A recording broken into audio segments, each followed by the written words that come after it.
تبارك الذي بيده الملك وهو على كل شيء قدير الذي خلق الموت والحياة ليبلوكم أيكم أحسن عملا وهو العزيز الغفور الذي خلق 7 سماوات طباقا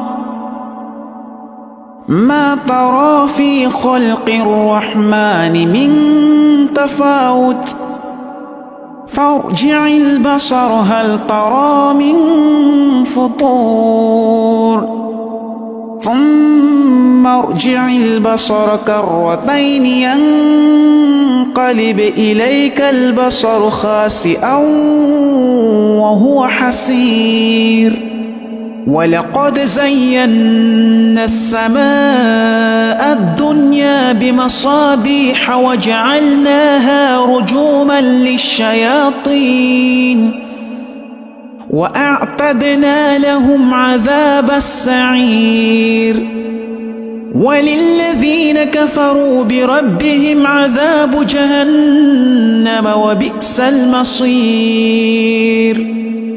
إذا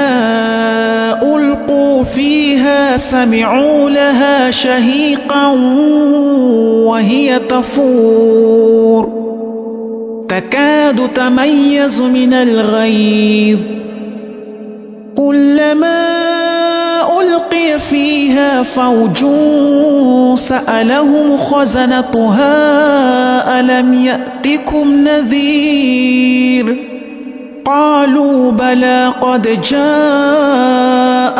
نذير فكذبنا وقلنا ما نزل الله من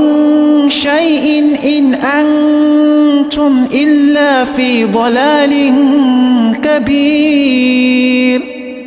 وقالوا لو كنا نسمع أو نعقل ما كنا في أصحاب السعير